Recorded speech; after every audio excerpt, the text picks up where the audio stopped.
हो कोई तकलीफ नहीं। भोग रतो वा योग रतो वा संग रतो वा संग विहीन यस्य, जिसका चित्त ब्रह्म में स्थिर हो गया, रममाण हुआ, नंदति नंदति नंदति, उसको आनंद आनंद आनंद है, ऐसा शंकराचार्य भगवान कहते हैं।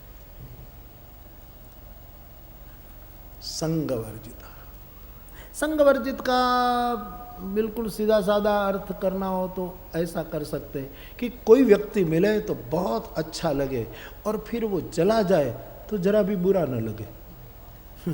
आओ जो यार, आए तो इतना रस ले कि आप आए बाहर आए, आप आए भगवान आए, आप आए हमारे घर में चिराग जल गए, आप आए बंधन बार पताका लग गए, लेकिन जब जाए तो फिर ऐसी बात नहीं कि वो गया अब क्या होगा। नहीं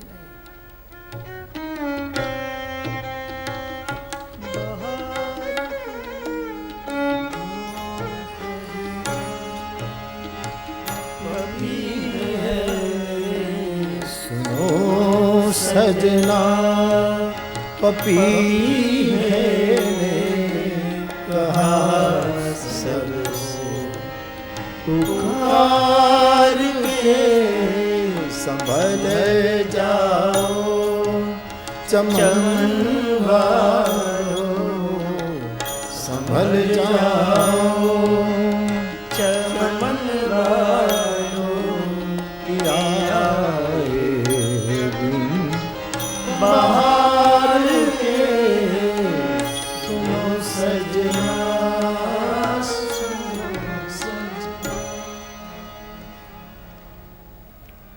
संगवर्जिता,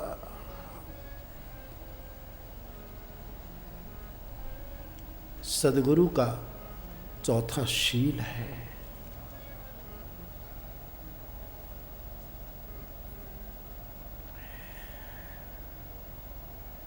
कबीर साहब के बारे में नहीं कहा कि राजा आया और कुछ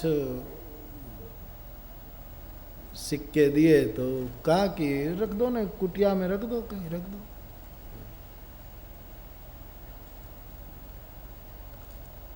कमाल के लिए, कबीर के लिए, जिसके भी लिए हो, तो रख दिया। तो सम्राट को लगा कि अभी तो मना कर रहे हैं कि नहीं हमें रुपयो वुपयो कोई नहीं, कुछ नहीं चाहिए, लेकिन कहते हैं कुटिया में रख दो, तुम्हारी इच्छा हो रख दो, बस बाद में लेकर गिनेगा।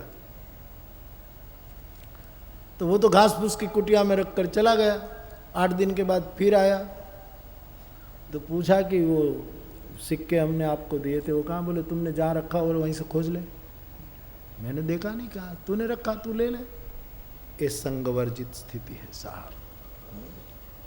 भोजन करेगा तो कोई रसिक से रसिक आदमी से ज्यादा स्वाद से भोजन करेगा, लेकिन ये भोजन न मिला तब भी वही आनंद, मिले तब भी वही आनंद। संगवर्जित स्थिति। वर्तमान में जो स्थिति आए उसमें मौज कर लो, फिर अगली पल में आए ना आए उसकी चिंता छोड़ो। वर्तमान में जो मिले बस उसी में आनंद।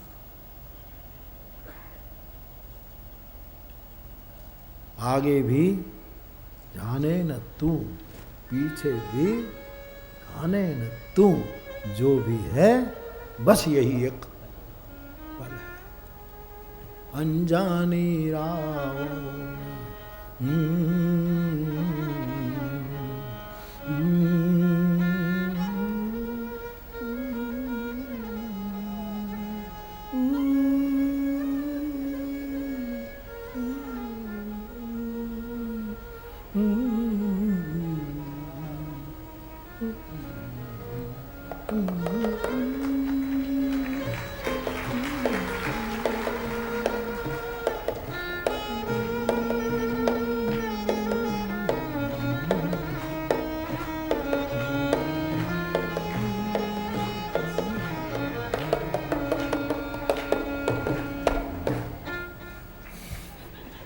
श्री राधे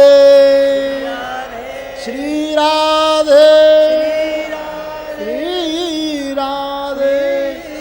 बोलिए सतनाम साक्षी, ये बोलो सतनाम साक्षी। सतनाम साक्षी, सतनाम साक्षी, सतनाम साक्षी, सतनाम साक्षी। सतनाम साक्षी। हाँ एम बोलो। संग वर्जिता।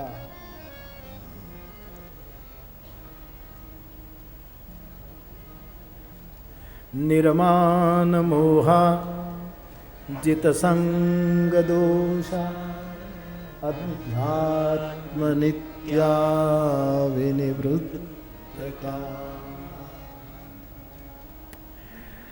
जीने के लिए बहुत सुंदर सामान है, हम यदि ठीक से थोड़ी जागृति से आगे बढ़े। अच्छा, भोजन करने के बाद वो थाली कटोरे लेकर कोई घूमता नहीं, छूट जाती है थाली कटोरे, अपनी अलमारी में साफ करके रख दो, फिर दूसरी बार जरूरत पड़े ले लो, बाकी उसको सिर पर ढोकर थोड़े हम जाते हैं साफ। संग वर्जित जीवन, ये चौथा लक्ष्य। पांचवा शील है निर्वैर सर्वभूतेषु। सदगुरु कौन?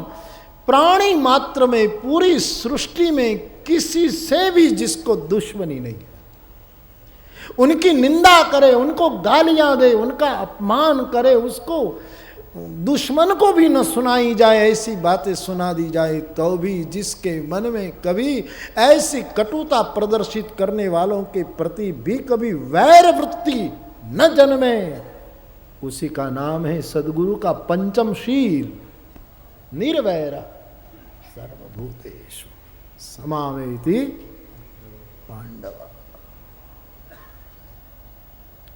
मेरे भाई बहन, एक घुट घुट कर बात में भर रहा था, इसलिए कि ये 5 लक्षण यदि किसी में दिखाई दे तो उनके चरण में प्रीत करना राम कथा के अधिकारी होने का प्रमाण पत्र है हमारे। गुरु पद प्रीति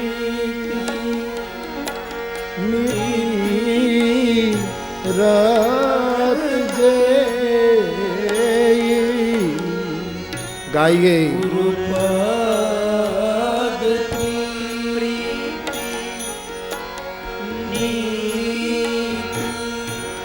रत जय, गुरु पद प्रीति नीति रत जय,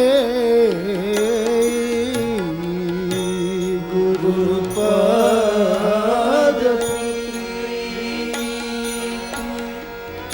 नीति रत जय, द्विज सेवक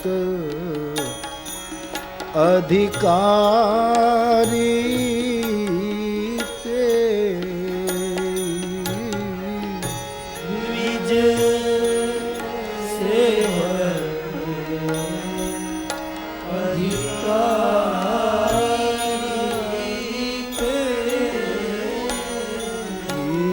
राम कथा के तेई अधिकारी, राम कथा के तेई अधिकारी, जीन के सत संगति अति प्यारी, जिनके सत संगति अति प्यारी। किसी ने लाख बुरा किया हो फिर भी कभी बदले की बात उसके मन के कहीं अज्ञात कोने में भी न उठे, और उनके लिए क्षमा और बलिदान का संकल्प करें। ये है व्यक्ति की निर्वैरता समग्र जगत के साथ। जासु सुभाव अरिहि अनुकूला जासु सुभाव अरिहि अनुकूला सो किमि करवी मातु प्रतिकूला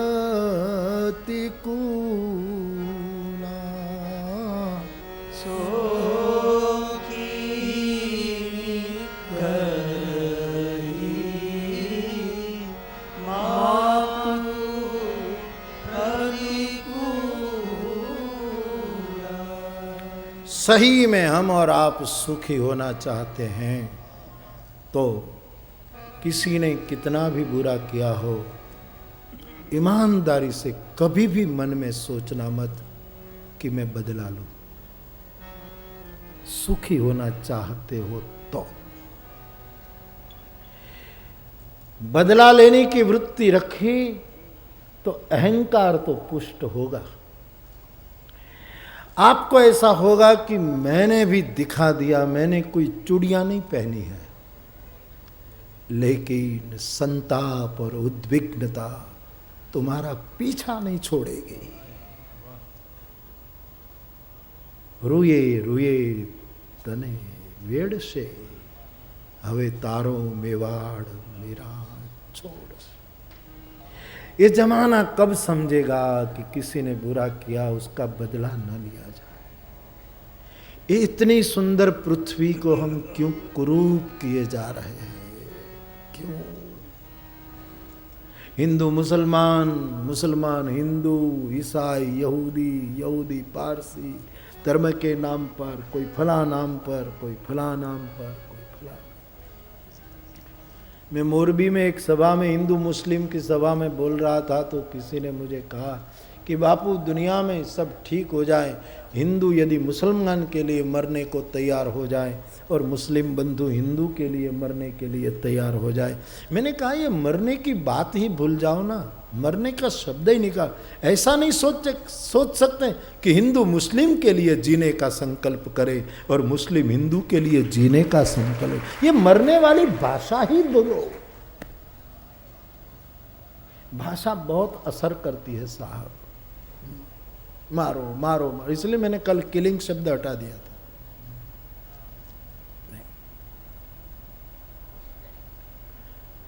शस्त्र की भाषा ठीक ही नहीं है। चाहता हूं विश्व में कम से कम 5 साल तक ऐसा हो कि कोई शस्त्र न उठाए, केवल प्रेम का प्रयोग करें। ये दुनिया बड़ी सुंदर हो जाए। लेकिन सास को बहू से लड़ना है, बहू से को सास से लड़ना है, बाप को बेटे से लड़ना है, एक धार्मिक व्यक्ति को दूसरे धार्मिक व्यक्ति से लड़ना है, सियासत को सियासत से लड़ना, मारना, काटना। इसी में दुनिया बर्बाद होती जा रही है। सोचो, निर्वैरता, किसी के प्रति वैर न हो। अद्भुत। शांति कैसे मिलेगी? लोग कहते हैं शांति नहीं मिलती, शांति नहीं मिलती। मिल सकती है। आदमी भयभीत न हो, कोई किसी प्रकार का डर न हो व्यक्ति को, तो व्यक्ति शांति से सो पाएगा कि नहीं? आपकी राय क्या है? किसी प्रकार का भय नहीं, जिसको अभय है। अभयम सत्व संशो। अभय आदमी शांत रहेगा। बहुत हलचल करता है, समझना अंदर से डरपोक है। अभय व्यक्ति को क्यों कूदना, चिल्लाना, क्यों सहा?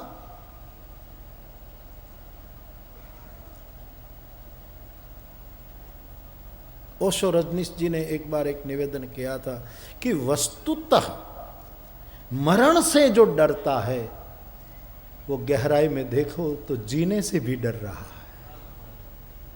जो मरने से डरता है वो बहुत गहराई, बड़ा प्यारा वक्तव्य है ये। मैं साधुवाद दूं।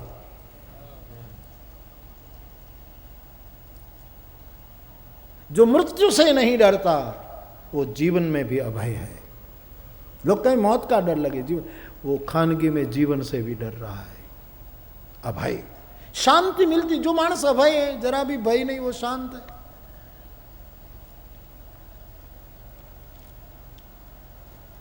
दूसरी शांति मिलते हैं, किसी से आप नफरत न करो, किसी से वैर न करो, आप शांति रहोगे।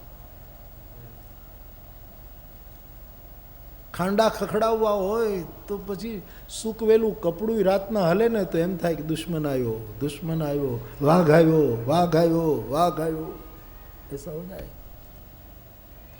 घृणा, नफरत, तिरस्कार, उपेक्षा, दूसरों का बार बार अपमान, ये शांति नहीं रहने देता।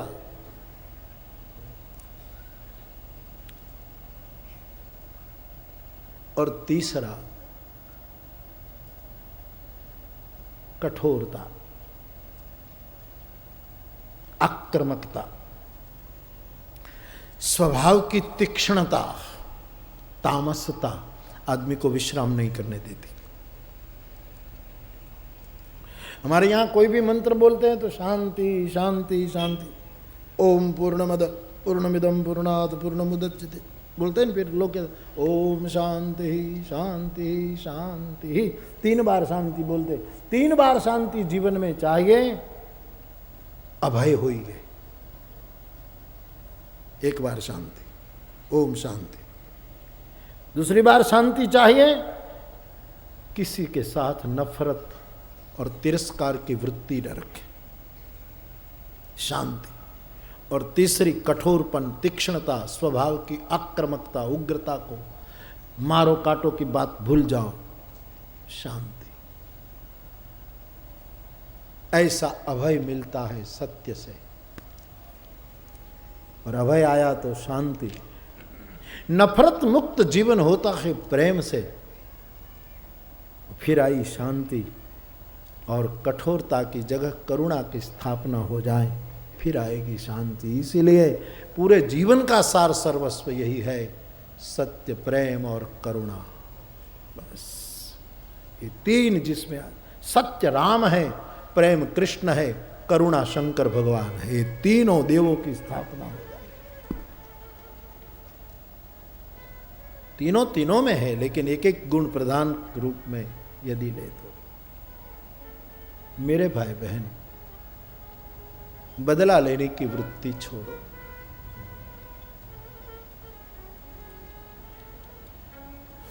दो हाथ घिसते हैं तो गर्म हो जाते हैं। मानस में लिखा है, चंदन की लकड़ियों को बार बार घिसो तो उनमें से भी अग्नि प्रज्वलित हो जाती है। छोड़ो संघर्ष, करो समर्पण। हथियार हेठा मूकी दो साहेब, बस।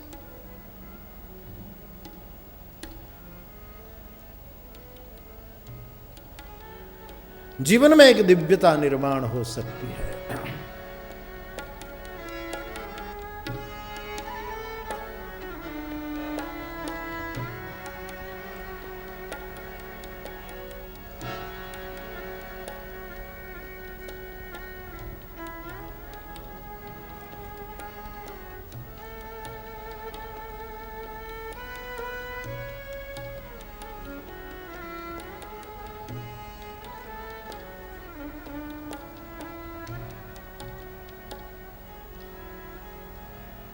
सुखी होना है तो ये रास्ते हैं। पर मुझे लगता है लोगों को सुखी नहीं होना है, लोगों को बदला लेना है। लोगों को शांति नहीं चाहिए, लोगों को नफरत करनी। लोगों को करुणा से पाई विश्राम की भूमिका नहीं चाहिए। लोगों को कठोरता, तीक्ष्णता, उग्रता से दूसरों का हनन करना है। दुनिया तो नहीं समझ सकती, लेकिन जितने कथा में आए हैं इतने समझे। बहुत है यार। पूरी दुनिया नो थोड़ो कांपो वड़ा यार। जितने कथा में आए हैं इतने पूरा उल्लासनगर न समझे, पर इतने पंडाल में बैठे इतने तो समझे। हाँ चलो इतने भी नहीं, लेकिन ये 5 लोग बैठे हैं वो तो जो निकट हैं वो तो समझे। अरे यार 5 को भी छोड़ो, मैं तो समझूं। आखिर तो घूम घूम कर अपने पास ही जाना होता है। आदमी खुद समझ जाए, खलक समझे न समझे खुदा पर छोड़ो आदमी। क्योंकि दुनिया तो, पूरी दुनिया को कैसे हम करने जाए। एक शेर है, दिला ने मुझे दिया है।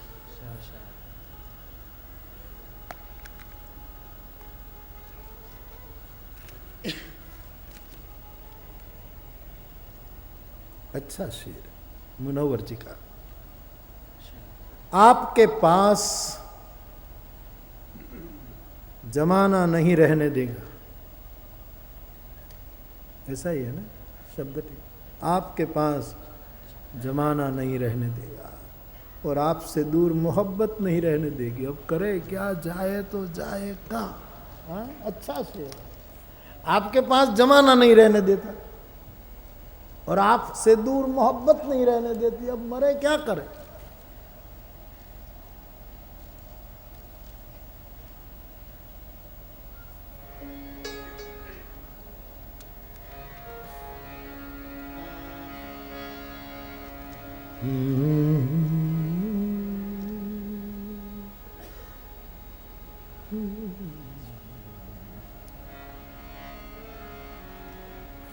आज मैंने बताया कोई शब्द न बोलूं उसकी रात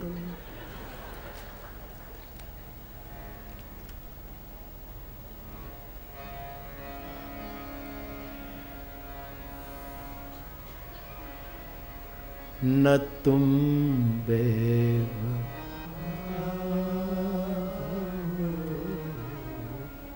न हम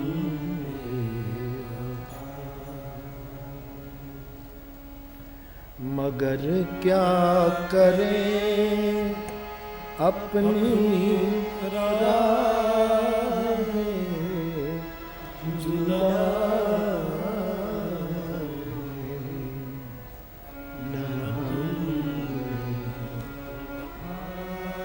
जमाना पास नहीं रहने देता, मोहब्बत दूर नहीं रहने देती।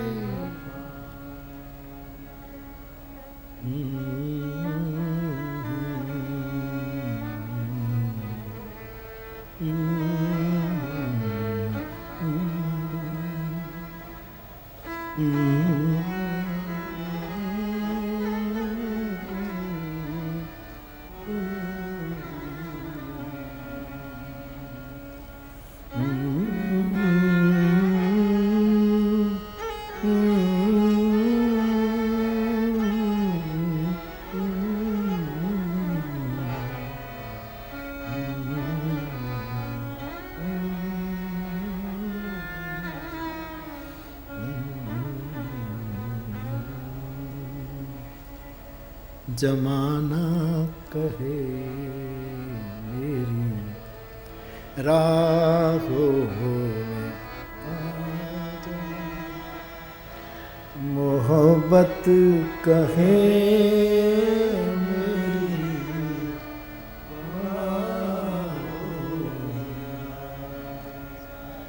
ये समझे न मजबूरियां अपनी,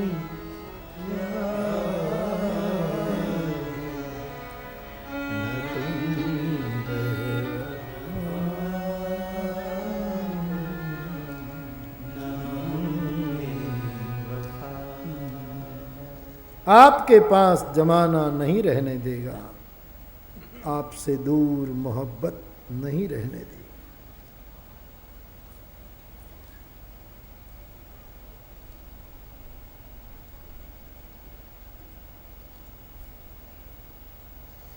तेरे दामन में सितारे हैं तो होंगे ए फलक ए आसमां, तेरे दामन में इतने सितारे हैं तो है मुबारक जा। तेरे दामन में सितारे हैं तो होंगे ए फलक मुझको मेरी माँ की मैली ओढ़नी अच्छी लगी। मेरी माँ की मैली ओढ़नी, उनका आंचल मेरे लिए फलक के इशारे से भी बहुत मूल्यवान स्थिति। मुनव्वर राणा, तेरे दामन में सितारे हैं तो होंगे ए फलक। मुझको मेरी माँ की मैली ओढ़नी अच्छी लगी। मुनव्वर, माँ के आगे यूं कभी खुलकर नहीं रोना। मुनव्वर, माँ के आगे यूं कभी खुलकर नहीं रोना। जहाँ बुनियाद हो वहाँ इतनी नमी अच्छी नहीं होती। बुनियाद में बार बार पानी डालना, नींव को हिलाना है। माँ इतनी करुणा की मूर्ति है कि उनके सामने इतना मत रोना, वरना बुनियाद हिल जाएगी। इसी मत मैं एक फकीर के होठों की मुस्कुराहट हूँ। मैं एक फकीर के होठों की मुस्कुराहट हूँ। किसी से भी मेरी कीमत अदा नहीं होती। फकीरों में दो अद्भुत वस्तु होती है। हाँ, ये मुस्कान की बात आई। फकीरों के पास, खास करके सूफी फकीरों के पास दिला दो वस्तु बहुत असली है। एक मुस्कान और दूसरी दास्तान। इनके पास अपने गुरुओं की इतनी दास्तान, अपने मुर्शिदों की इतनी दास्तानें पड़ी हैं, पीर और पैगंबरों की इतनी अद्भुत अद्भुत करिश्मे से भरपूर, रहस्य मिस्ट्री से आपूर्त, रहस्यों से लबालब भरी दास्तानें हुआ करती हैं और चेहरे पर सदा मुस्कुराहटें हुआ करते हैं। ये फकीरों का परिचय। तो जिसके ओठे पर फकीरों की मुस्कुराहट होती, उसका मूल्य कोई अदा नहीं कर सकता। सुख लेना है, छोड़ो प्रतिशोध की बातें, माफ कर दो, क्षमा कर दो। लोग कहते क्षमा करें तो हम कायर माने जाएंगे, ऐसी कोई बात नहीं। हाँ, क्षमा कायर का, क्षमा वीरस्य भूषणम माना जाता है। कायरों का आभूषण है ही नहीं, क्षमा वीर लोग दे सकते हैं। तो दुनिया न समझे तो कुछ नहीं, उल्लासनगर समझे तो भी ठीक है, उल्लासनगर पूरा न समझे तो कोई नहीं। यहाँ जितने बैठे हैं इतने समझे तो, यहाँ जितने बैठे हैं वो भी नहीं, जितने जागते हैं इतने समझे तो भी ठीक है। इनमें से सब न समझे तो ये 5, ये तू तो रह गया, 6 लोग बैठे ऊपर, ये दमा भी समझे तो ठीक है, दमा भी न समझे तो कम से कम मुरारी बापू समझे तो भी। बात निर्वैर सर्वभूतेषु, इस सदगुरु के पंचशील है। ऐसा कोई सदगुरु मिल जाए तो उनके चरण में प्रीत रखना, राम कथा का अपने आप अधिकार प्राप्त हो जाएगा। तो हमारी चर्चा चल रही थी गुरु पद की पूजा नहीं, प्रीति। और प्रीत बड़ी अद्भुत वस्तु है, बड़ी महंगी वस्तु है, और वो जो कर सकें वो क्या नहीं पाता। इसलिए इस पंक्ति का फिर एक बार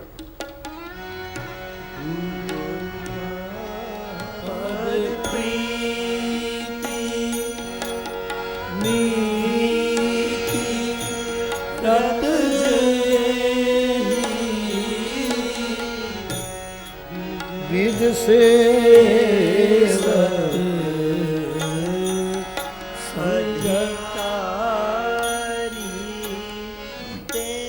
एक भाई ने प्रश्न पूछा है, बापू गुरु साचा ओके, गुरु सारा ओके, गुरु अपना ओके, ऐसा लिखा है इसमें। लेकिन गुरु को कैसे प्रसन्न रखें, गुरु उदास न हो, नाराज न हो, इसके लिए क्या करें? नाराज हो जाए वो गुरु हो ही नहीं सकता, वो ठगत होगा, ठगत नहीं। गुरु कोई नाराज हो जाए साहब, कैसे? संसार के पास सदगुरुओं को नाराज करने की सामर्थ्य ही नहीं। इनके पास ऐसा कोई उपकरण नहीं है, कोई ऐसी स्थिति इनके पास नहीं कि सदगुरु को नाराज कर सके। बात बात में नाराज हो जाए कोई सदगुरु है?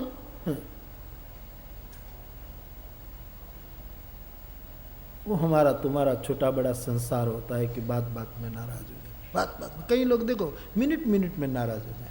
घना तो एवा एक एक सेकंडे એને 3-3 વાર ખોટું લાગે, હવે દિવસ કેમ કાઢવો? अब तुम कल्पना करो, અને રકા જિંદગી કેમ કાઢ લે તું? એક સેકન્ડમાં 3 વખત ખોટ લાગે, ખાલી એક સેકન્ડ. તમે એક સેકન્ડ કેટલો નાનો નાનો સમય, સેકન્ડમાં તો 3 વખત કાંટો હલી જાય. क्या करो तुम यार? गुरु को ऐसा है साहब कि बार बार में नाराज हो जाए. नाराज गुरु कभी नाराज नहीं होता. सदगुरु नाराज हो जाए, ईश्वर नाराज हो जाए तो हम तो जीव है साहब, हमारी क्या हो? कभी भी फिर भरोसा रखना सदगुरु. और लिखा है कि सदगुरु को खुश कैसे करे? पूजा पाठ करने से थोड़ा होगा वो, बस उनके पद वाक्य को जीवन में उतार करके जीने का थोड़ा जितना हो संकल्प करो. तो गुरु अच्छा है, ओके, ऐसा लिखा.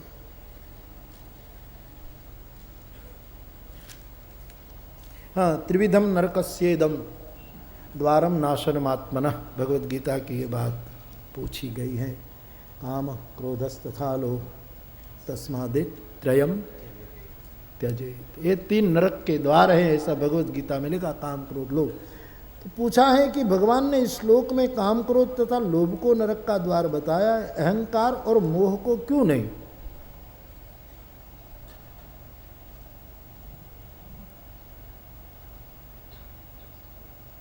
ये 3 दरवाजे अहंकार और मोह, उसको क्यों नहीं बताया? नहीं बताया. 3 दरवाजे 3 थे तो 3 बताए, 5 नहीं थे तो नहीं बताए. अब इन 5 को लिखा होता तो भी तुम पूछते कि 5 क्यों बताए, इसको पूछा. लेकिन नहीं मेरे भाई बहन, ये 3 है ने, वो दरवाजा है. अहंकार और मोह स्वयं नरक है, ये नरक के दरवाजे हैं. और ये स्वयं अहंकारी आदमी, कामी अच्छा, लोभी अच्छा तुलना में, लेकिन अहंकारी बहुत बुरा है साहब, वो तो नरक ही भोग रहा है. मोह में मोह सकल व्याधीन कर मूला, मूल में मोह है. काम क्रोध लोभ तो बाद है, इनसे उत्पन्न हुए होने वाले शूल है. रामचरितमानस में मोह सकल व्याधीन कर, मोह तो स्वयं नरक है साहब. अहंकार स्वयं नरक का गार है. ये उनके दरवाजे, इनसे आदमी अतिशय कामना जिसको प्राप्त हो जाती है सफल, तो अहंकार से सीना तान कर जाता है. हाँ, बहुत पैसे लोभी हो जाता है, क्रोधी हो जाता है, तो सोचता है मैं किसी को भी मार दूं, किसी को भी कर दूं, मेरे पास इतने लोभ, मैं जो चाहूं खरीद सकूं. ये मोह पैदा हो जाता है. ये तो मूल में है, ये नरक है. ये बहुत बड़े गर्त है मेरी समझ में.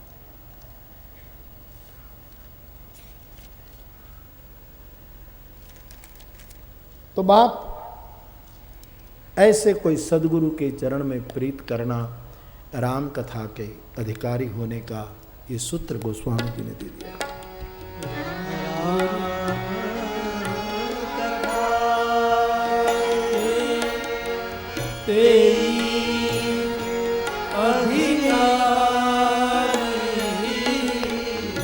जीन के संगति अति प्यार, गुरु पद प्रीति नीति रत द्विज सेवक अधिकारी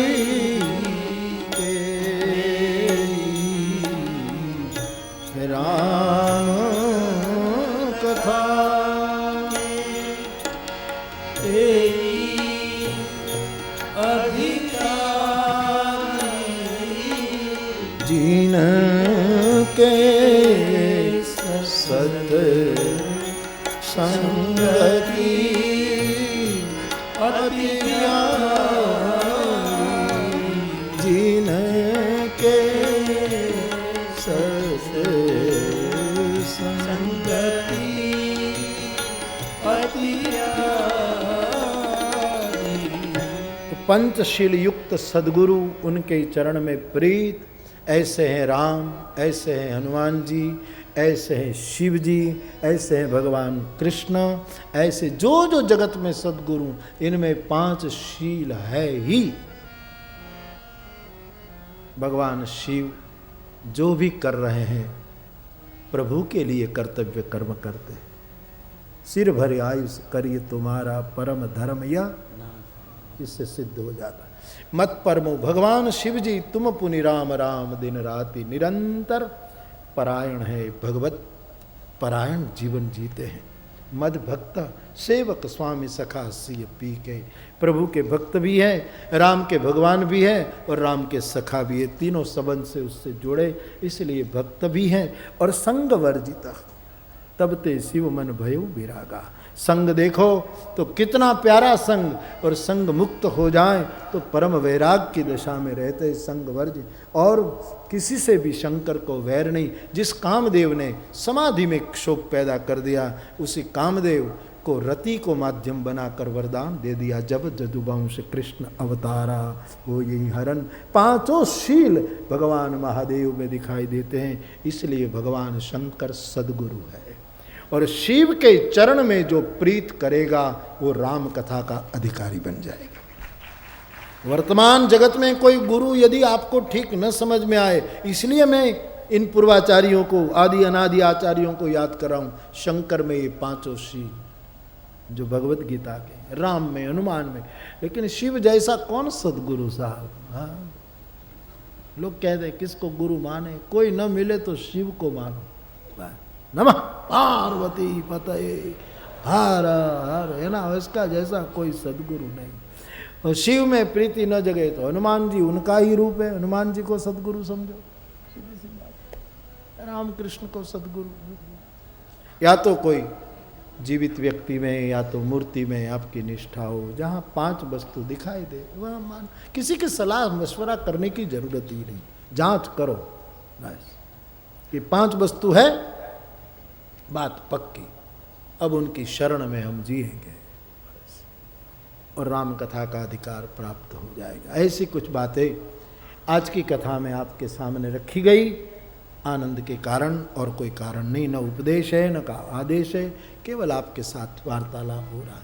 कल हम कथा के क्रम में भी सोच रहे थे कि भगवान जनकपुर में रुके हैं, पुष्प वाटिका और सब बातें हुई और धनुष भंग, धनुष यज्ञ की कथा आई। जनकराज ने लोगों को, सेवक सतानंद जी को भेजा है कि विश्वामित्र जी को ले आओ, आज उनकी उपस्थिति में मेरी पुत्री के भविष्य का निर्णय हो। पूरी रंगभूमि भरी है। भगवान शिव जी का धनुष बीच में रखा गया है। भगवान राम लक्ष्मण विश्वामित्र के संग प्रवेश करते हैं।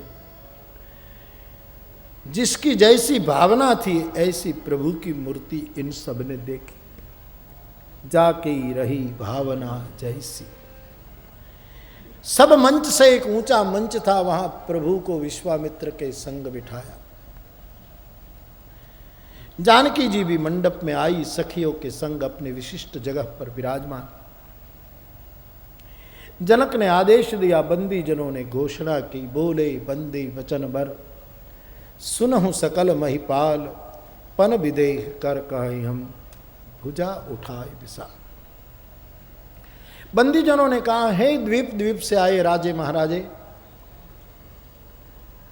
त्रिभुवन में विजय पाना चाहते हो और विश्व में ऐसा रूप किसी का नहीं, ऐसी जानकी को आप चाहते हैं, तो इस सभा के बीच में रहा भगवान शिव का कठिन कोदंड, जो कोई चढ़ाएगा तोड़ेगा उसको हमारी किशोरी जी जयमाला पहनाएगी। बंदी जनों ने घोषणा कर दी, नगाड़े बजे, शंख ध्वनि हो गया और सभी राजा अपने अपने बल की कसौटी पर उतरे। कोई कमर कस रहा है, कोई भुजाएं चढ़ा रहा है, कोई मुझ पर ताव दे रहा है, कोई मुकुट ठीक कर रहा है, कोई खबर नहीं, मानो बड़ा विक्रम बताने के लिए वो तैयार हो रहा। जो राजा खड़ा होता है वो सोचता है कि धनुष मुझसे ही टूटे, मैं ही तोड़ू। गणेश जी को याद करते, हे विघ्नहर्ता, हे दुख भंजन, हे मंगल मूर्ति, हे गणपति बापा, मेरे हाथ से धनुष टूट जाए ऐसा करना। यदि ऐसा हो गया तो मैं घर जाकर के, जानकी को पाकर घर जाकर के मैं आपको एक मन लड्डू धराऊंगा। लेकिन उसके बाद में जिसकी बारी आने वाली थी वो सब राजाएं समूह में मनौती करते थे कि जो खड़ा हुआ है उससे हे गणपति धनुष न टूटे, यदि ऐसा हो जाए तो हम आपको 3 गुना लड्डू। असमंजसता में गणेश जी रह गए, कोई निर्णय ही नहीं कर पाए गणेश जी, क्योंकि एक ऐसा करता है, कोई दूसरा ऐसा कहता। एक के बाद एक राजा खड़ा होता है, धनुष के पास जाता है, देखता है, तम की धर ही धनु मूढ़ नृप। तुलसी कहते हैं मूढ़ राजा। कोशिश करते हैं खींचने की, तोड़ने की, लेकिन धनुष हिलता नहीं, एकदम लज्जित होकर गिर जाता है और लोग तालियां बजा करके उपहास करते। आखे रामायण की लीला हो ये आ प्रसंग जोवा जेवो है। पुष्प वाटिका की रामलीला, राम रावण के युद्ध की रामलीला, वो सब ठीक है, हनुमान जी लंका जल, लेकिन ये धनुष तोड़ने वाले अच्छे कलाकारों ने तो बहुत आनंद की सृष्टि कर सकता है। धनुष को पकड़ना, हिलना, खींचना, तोड़ना, फिर ऐसे गिरना, ये सब अच्छा लगता है। एक के बाद एक राजा पराजित हुआ, किसी से धनुष टूटता नहीं। गोस्वामी जी लिख देते हैं, भूप सहस 10 एक ही बार लगे आवन करई, डिगैन शंभु सरासन के से कामी वचन 10,000 राजा महाराज जो आए थे खड़े हो गए, धनुष को तोड़ने की कोशिश असफल। अब 10,000 राजे महाराजे खड़े हो जाए तो ये धनुष कितना लंबा, 2-2 हाथ, 20,000 हाथ से धनुष पकड़ा जाए तो जरा बुद्धि में उतरे, ऐसी बात नहीं है। कहते हैं कि आज तक धनुष यज्ञ में 10,000 राजा आ चुके थे, कभी 5 आए, धनुष न उठा पाए, नोंद कर दी गई, फिर कोई 10 आए, धनुष यज्ञ कई समय से चल रहा था। आज के धनुष यज्ञ तक 10,000 राजा आ चुके थे, फिर भी कोई कुछ नहीं कर पाया था, ऐसा अर्थ संतों से सुना। अथवा तो संत लोग के भूप सहस 10 यानी 2 व्यक्ति कोई और संख्या, सहस मानी सहस्त्रार्जुन और 10 मानी दशानन। एक बार सहस्त्रभुज और रावण दोनों ने भी प्रयोग किया, चेष्टा की, कुछ नहीं कर पाए। भूप सहस 10 कई अर्थों में संत लोग उसका निवेदन करते। कुल मिलाकर धनुष टस से मस नहीं हुआ। कामी लोग कितने भी शब्द प्रपात करे, लेकिन सती का मन हिलता डोलता नहीं, वैसे शिव धनुष पर इन मूढ़ों की कोई असर नहीं हुई। एक सन्नाटा सा छा गया। जनकराज अकुला गए और सभा में खड़े होकर कहने लगे कि हे राजे महाराज, आप खंड खंड द्वीप द्वीप से आए, धनुष उठाना तोड़ना दूर की बात, लेकिन अपनी जगह से तिल के दाने जितनी जगह आप उसको हटा भी नहीं सके। खैर, अब संसार में कोई मत कहना कि हम वीर हैं। आज से मैं घोषित करता हूं कि धरती वीर विहीन हो चुकी। द्वीप द्वीप के भूपति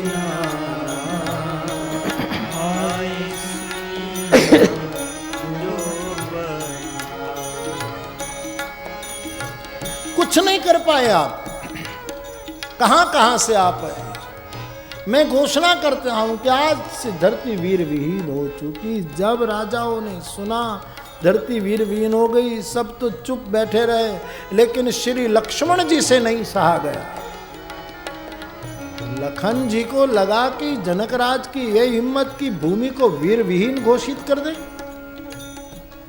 धरती ऊपर कोई वीर है कि नहीं, वो निर्णय मैं कर सकता हूं। लक्ष्मण जी को लगा क्योंकि मैं शेषावतार हूं, मेरे मस्तक पर धरती रहती है, तो धरती पर वीर है कि नहीं इसका निर्णय मैं दे सकता हूं। जनक कैसे दे।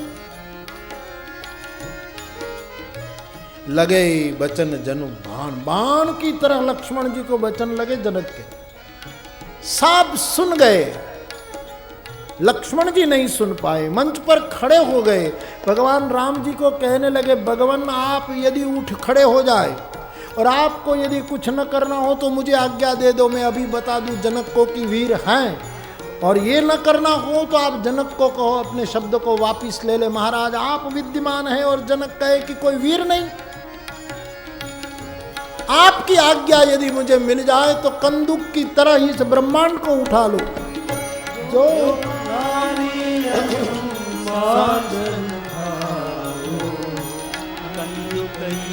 ब्रह्मांड काचे घट झिली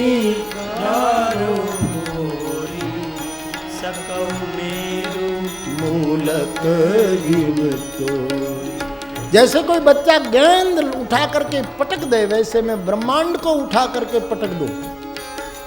काचे घड़े की तरह ब्रह्मांड को तोड़ डालो। मलोखानी जेम मेरू पर्वत ने उखाड़ी नाखू, मुलक जिम माने मलोखा जाए उसको निकंदन कर। तोरो छत्रक दंड जिमी तव प्रताप बलनाथ राघवेंद्र, आपकी कृपा से इस तरह मैं इस धनुष को अभी कर दूं और आप आज्ञा दें, और न करूं तो हाथ में धनुष बाण धारण नहीं करूं। लखन सको बचन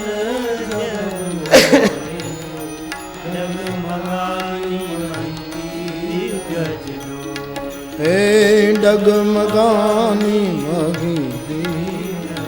लखन इतने आवेश में बोले कि डगमगाने मही, धरती डगमगाने लगी, दिग्गज डोलने लगे, सिंहासन सब हिलने लगे, राजे महाराजे सब झूले पर झूलते हो। ऐसी स्थिति रंगभूमि की हुई।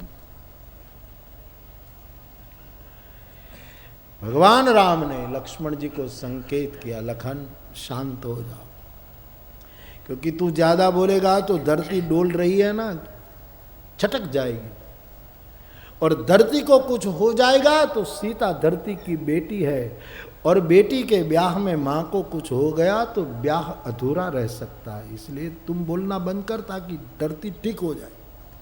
डगमगाने, धरती को स्थिर कर। और भगवान ने दूसरा संकेत ये भी कर दिया लक्ष्मण जी को कि तू बार बार जनक जनक बोलता है, अरे जरा मर्यादा से बोल, जनक जनक मत बोल, ये हमारे ससुर होने वाले हैं, चुप, ऐसे मत बोल।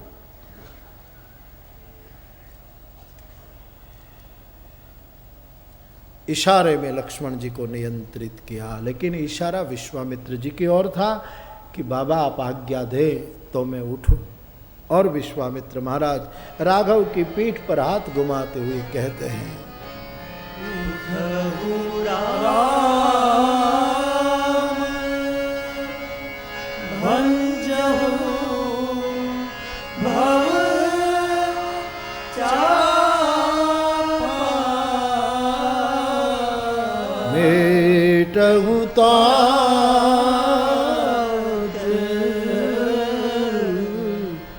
जनक परिता। राघव उठो बाप और जनक के संताप को मिटाओ। ज्ञानी को संताप नहीं होना चाहिए। आज जनक जैसे विद्वान को संताप हो रहा है, मिटा दो संताप। धनुष को उठ करके संताप तोड़ो। गुरु की आज्ञा हुई। गुरु को प्रणाम करके भगवान मंचस्थ थे, खड़े हुए। उदित उदयगिरि मंच पर सुबह का सूरज मानो निकला हो, ऐसा प्रभु का स्वरूप। गुरु की आज्ञा पाकर भगवान राम मंच से नीचे उतरे और धनुष की ओर जा रहे थे। हाथी की तरह चल रहे। वो स्वामी जी को किसी ने कहा कि महाराज आप राम को हाथी की उपमा क्यों देते हैं, एक और सिंह ठवनी कहते हैं और फिर आप कहते हैं हाथी, हीनोपमा हो गई। बोले अभिमानी राजा ऐसे तैसे बोल रहे थे, जब राम धनुष के पास जा रहे थे तो हाथी की तरह मैंने चलाया, क्योंकि हाथी चलता और कुत्ते भौंकते रहते हैं, हाथी कभी मुड़कर देखता नहीं, वैसे राम जी जा रहे हैं।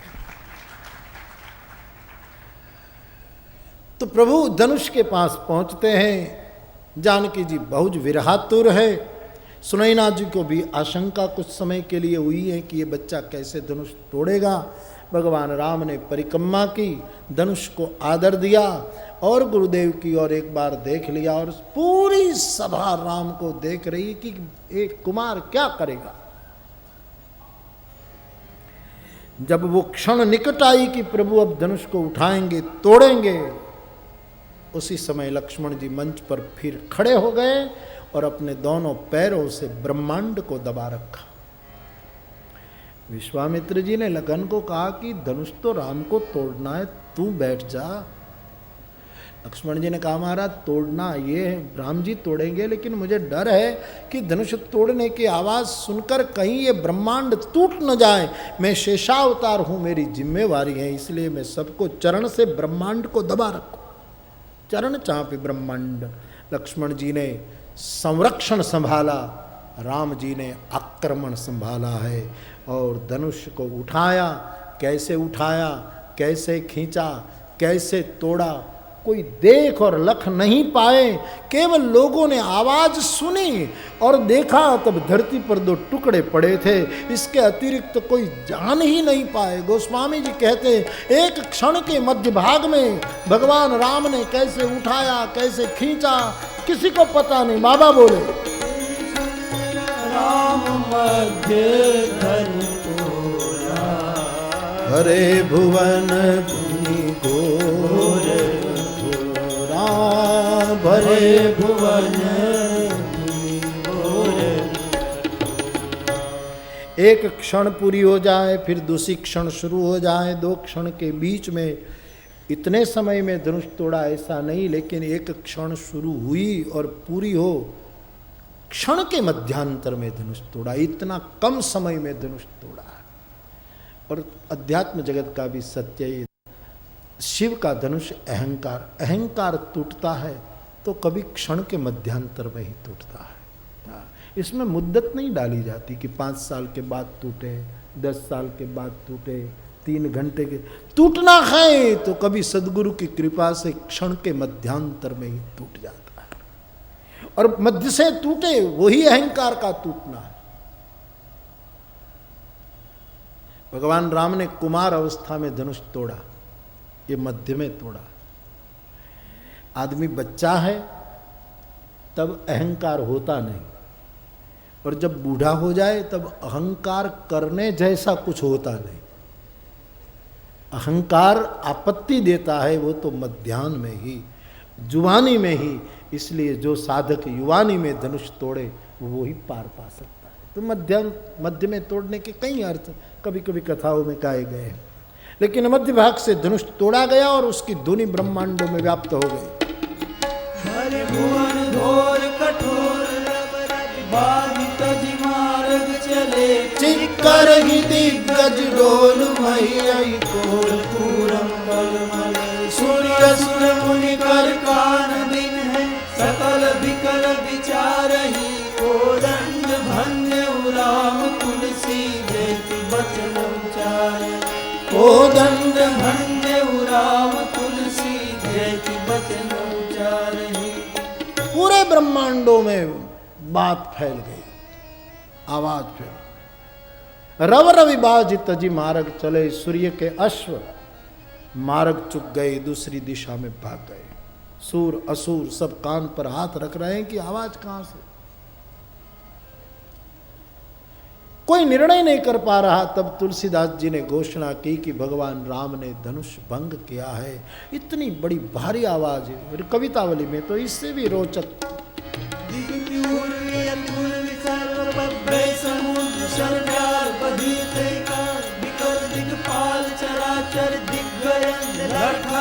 भरत दस कंद मुख भर सुरविमान हिमवान भानु संघटित तरस तोके निरंच शंकर सहित कोल कमठ अहि कलमलो ब्रह्मांड खंड जीव चंद दुखी जब ही लाल सुधन जब ही लाल सुधन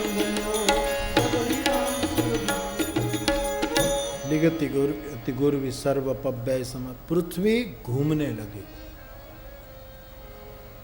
अब ये कविता है कि हकीकत है कि कल्पना है तो कविता, क्योंकि कवितावली में है तो है तो कविता। लेकिन पृथ्वी घूमे तो ये सब घूमे होंगे ना? नहीं साहब, लक्ष्मण जी ने कुछ ऐसी करामत की कि पृथ्वी घूमती थी और राजाओं के सिंहासन मंच ये सब थे ना, वो थोड़े लिफ्ट हो गए। पृथ्वी नीचे घूमी, ये सब ऊपर उठ गए। लक्ष्मण जी कर सकते हैं साहब, शेषावतार है, क्या नहीं कर सकते? यहां सब कुछ हो सकता है। अब कल्पना करो कि ये जो रंगभूमि थी ना, वो ऊपर उठ गई थी, ऐसे लिफ्ट जैसे ऊपर जाती है ऐसे, ग्राउंड फ्लोर वहीं का वही, और घूम रहा, धरती घूम रही। भगवान राम ने देखा कि हम सब ऊपर, विश्वामित्र बापा बूढ़ी आंखों से देख रहे कि ये क्या मामला है, नीचे सब घूम रहा है और आटलुआ मांडुआ ऐसे, ये क्या हो गया यार? तो विश्वामित्र जी ने धीरे से लक्ष्मण जी को पूछा कि ये क्या करामात है, धरती तो पूरी घूम रही है और हम तो नहीं घूम रहे। बोले प्रभु मैंने ऐसी करामत की कि जितना ही रंगभूमि में जो हो रहा है ना, उसको मैंने ऊपर कर दिया। क्यों? बोले इसलिए कि धरती घूमे ना और ये मूढ़ राजाओं को अक्कल आए तो उनका राष्ट्र आए ना, वहां कूद कर जाए तो गर्भेगा थी जाए। क्योंकि पृथ्वी घूमे तो अपने अपने स्टेट आए ना, अमेरिका आया, ब्रिटेन आया, ये आया, द्वीप द्वीप के भूपति नाना, खंड खंड और द्वीप से राजा हमारा।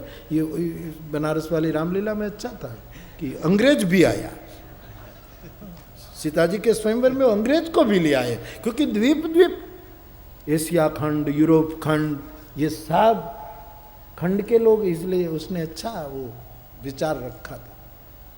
तो पृथ्वी घूमती थी और ये सब ऊपर, ये बदाम नीचे जोता ही था। सबके राष्ट्र अपने अपने नगर आए और कूद कर चले जाए, क्योंकि जनक जी ने कहा था, फिर भी मूड नहीं गए। तजहु आस निज निज गृह जाहु, लिखान विधि वैदेही विवाहु। बाप सब घूम रहे हैं, नक्षत्र ग्रह मंडल भी इधर इधर हो गया है। ऐसा राम भगवान ने पराक्रम दिखाया। धनुष के दोनों टुकड़े जमीन पर है। जानकी जी को लेकर सखियां आई। जानकी जी ने भगवान राघव के कंठ में जयमाला पहनाई। चरण स्पर्श करने में मुनि पत्नी याद आई, इसलिए संकोच महसूस करती हैं। भगवान इस अलौकिक प्रीत को समझकर मन में हंस रहे हैं। और यहाँ ये सब तो ठीक हुआ, फिर परशुराम जी आए और परशुराम महाराज संवाद विवाद करने के बाद राम के प्रभाव को जान करके तपस्या के लिए अवकाश प्राप्त करके जय जयकार करके चले गए। कही जय जय जय रघुकुल केतु, रघुपति गए बनहि तप। विश्वामित्र जी जनक जी से कह रहे हैं, महाराज भगवत कृपा से सब विघ्न दूर हो गए, धनुष टूटा, आपकी बेटी जानकी राम की हो गई, लेकिन फिर भी लोक और वेद रीति से विवाह संपन्न करो। पत्र लेकर दूत अयोध्या गए। दशरथ जी बारात लेकर आए और मंगल विवाह की तिथि घोषित हुई।